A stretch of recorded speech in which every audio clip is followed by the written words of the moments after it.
En noviembre de 1918, mientras las secuelas de la Primera Guerra Mundial aún latían en Europa, un hombre desconocido emergía entre las filas derrotadas del ejército alemán, Adolf Hitler. Un cabo sin profesión, dinero ni familia, se aferraba a la única estructura que le quedaba, el ejército. El destino lo llevó a cruzar caminos con el capitán Karl Mayr, quien reconoció en Hitler un talento oscuro que podía ser manipulado tanto para inteligencia militar como para propaganda. Este encuentro sería el primer paso para la espiral de odio y destrucción que culminaría en la creación de uno de los libros más infames de la historia, Mein Kampf. Desde la cervecería de Múnich, Hitler descubrió su habilidad como orador, utilizando su carisma para ganar adeptos en el Partido Obrero Alemán de extrema derecha, el DAP, que eventualmente se transformaría en el NSDAP. En 1923, inspirada por la Marcha de Roma de Mussolini, Hitler intentó tomar el poder con un fallido golpe de estado en Múnich. Arrestado y encarcelado en la fortaleza de Landsberg, Hitler aprovechó sus meses en prisión, no solo para escribir su defensa, sino también para plasmar sus ideas y odio en papel. Así nació Mein Kampf, un texto en el que Hitler reescribió su biografía, ajustó cuentas con sus enemigos y, lo más alarmante, expuso su visión retorcida del mundo y sus planes para el futuro de Alemania. Este libro no es solo su autobiografía, sino un manifiesto de odio y la supremacía racial que Hitler predicaba con fervor. En sus páginas, el Führer detalló su teoría de la lucha racial, ubicando a los arios en la cúspide de la supuesta jerarquía racial y describiendo a los judíos como parásitos destinados a destruir la pureza y la fortaleza de la sociedad alemana. A través de un lenguaje virulento y deshumanizante, Hitler no solo demonizaba a los judíos, sino que también vilipendiaba a otras razas y grupos que consideraba inferiores. La publicación de Mein Kampf en 1925 no fue inicialmente un éxito rotundo.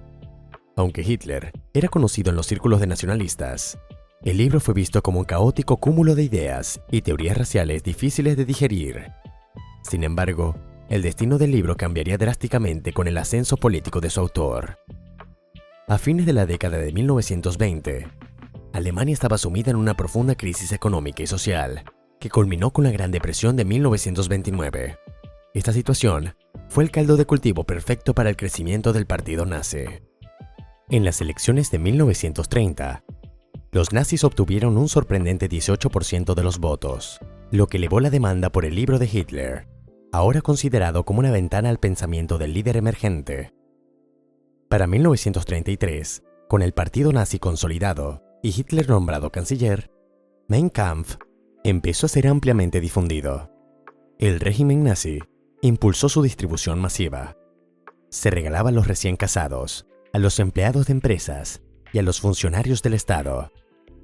La propaganda nazi, liderada por Joseph Goebbels, transformó el libro en una pieza clave de la ideología nazi, promoviendo sus ideas racistas y expansionistas. El contenido del libro reflejaba el odio visceral de Hitler hacia los judíos, a quienes culpaba de todos los males de Alemania. Desde la derrota de la Primera Guerra Mundial hasta la crisis económica, Mein Kampf no solo detallaba sus teorías sobre la supremacía aria, sino que también delineaba su visión de una Alemania expandida a expensas de sus vecinos, especialmente Francia y la Unión Soviética. Estas ideas se transformarían en la base de la política exterior agresiva y expansionista del Tercer Reich.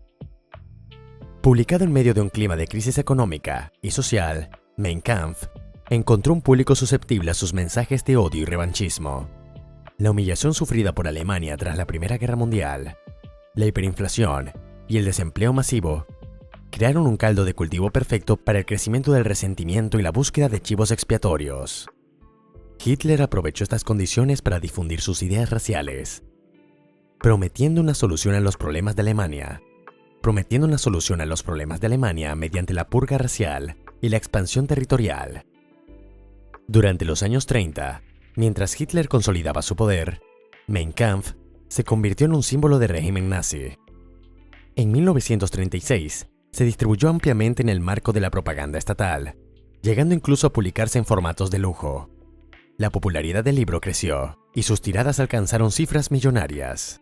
Hitler, que obtenía derechos de autor por cada copia vendida, amasó una considerable fortuna personal gracias a su obra. A medida que el poder nazi se consolidaba, las ideas expuestas en Mein Kampf comenzaron a llevarse a la práctica. La persecución de los judíos, la invasión de territorios vecinos y la reestructuración de la sociedad alemana conforme a los ideales raciales nazis estaban todos claramente delineadas en el texto de Hitler. La Segunda Guerra Mundial, iniciada en 1939 con la invasión de Polonia, fue la brutal implementación de la teoría de Hitler sobre la conquista y la pureza racial. En 1941, el conflicto se expandió aún más con la invasión de la Unión Soviética, otra de las ambiciones expresadas en Mein Kampf. La guerra se tornó en una lucha total, y los horrores del Holocausto comenzaron a desplegarse con toda su crudeza. Los campos de concentración y exterminio, descubiertos por los aliados a medida que avanzaban hacia Berlín en 1945, revelaron la magnitud del genocidio planificado que Hitler había descrito en su libro. Durante los juicios de Nuremberg, muchos líderes nazis intentaron minimizar su responsabilidad alegando ignorancia de los crímenes cometidos. Sin embargo, Mein Kampf servía como una prueba irrefutable de que las intenciones genocidas y expansionistas de Hitler eran claras y públicas desde el principio. El fiscal británico Frederick Elwin Jones subrayó cómo este libro había sido un guión para la pesadilla que Europa había vivido. En sus páginas, Hitler no solo expuso sus teorías racistas y antisemitas, sino que también delineó su visión en un imperio alemán basada en la supremacía racial y la eliminación de aquellos que consideraba inferiores. La publicación y difusión de Mein Kampf no solo reflejaban las creencias extremistas de Hitler, sino que también destacaban la peligrosa capacidad de las ideas para incitar a la violencia y al odio. La complicidad de aquellos que leyeron y apoyaron el libro, así como la indiferencia de quienes no lo tomaron en serio, permitió que estas ideas se transformaran en acciones horrendas. En este contexto, los juicios de Nuremberg no solo buscaron castigar a los culpables, sino también establecer un registro histórico de los crímenes cometidos y las ideologías que los sustentaron. Mein Kampf, el horroroso diario de Adolf Hitler, no solo un testimonio de la mente de un dictador, sino también un sombrío recordatorio de cómo las ideas extremistas pueden transformarse en políticas de genocidio y guerra. Este libro, que comenzó como el delirio de un hombre encarcelado, se convirtió en el manual de una ideología que devastó Europa y el mundo. Al recordar la historia de este texto y su impacto, es crucial reflexionar sobre las lecciones que nos deja y cómo podemos prevenir que se repitan tales tragedias. Si te ha interesado esta exploración de Mein Kampf y sus terribles consecuencias, te invitamos a dejar tus comentarios y suscribirte a nuestro canal para más documentales e historias sobre la Segunda Guerra Mundial y otros eventos cruciales de la historia. Queremos conocer tu opinión. ¿Cómo crees que la historia de este libro puede enseñarnos a enfrentar el odio y la intolerancia hoy en día? Déjanos tus pensamientos en los comentarios.